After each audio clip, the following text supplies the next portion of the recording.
దేవుని పని చేసేవారి విషయంలో మనందరము కూడా జాగ్రత్తగా ఉండాలని మనకి ఈ మాటలు దేవుడు తెలియచేస్తా ఉన్నాడు. సంఖ్యాకాండం 12 ప్రియులారా, మరి 1 నుండి మనం చూసినట్లయితే మోషే గారంట కూషి దేశపు స్త్రీని పెళ్లి చేసుకున్నందుకు మరి మిరియాం గారు, ఆరోను గారు మరి మోషేకి విరోధముగా మాట్లాడిరంట.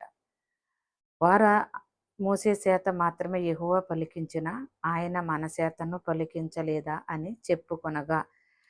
ప్రియులారా, ఒక ఊరు స్త్రీని పెళ్లి చేసుకుంటే మరి వారికి నచ్చక ఆయన మీద విరోధముగా మరి ఆయన మీద మాట్లాడినప్పుడు తండ్రైన దేవుడే మరి మోషే గారికి ప్రతిగా వారితో మాట్లాడుతూ ఉన్నాడు. వారిని పిలిచి వారిని గద్దించి మిరియాముకి మరి కుష్టిని మరి ఇచ్చినట్లుగా మనం చదువుతాం ప్రియులారా. మళ్ళా చదువుతున్నాను ప్రియులారా.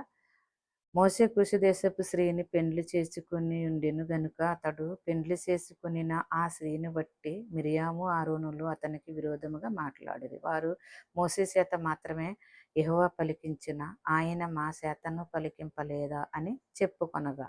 ప్రియులారా, ఈయనేనా సేవ చేయగలను, ఈయనేనా దేవుడి మాటలు చెప్పగలను, మేము చెప్పలేమా, మాతో పలికించట్లేదా, మేము దేవుడి పని చేయలేమా అని మరి హృదయ అహంకారంతో మాట్లాడిన వారికి దేవుడు మాట్లాడే మాటలు ప్రియులారా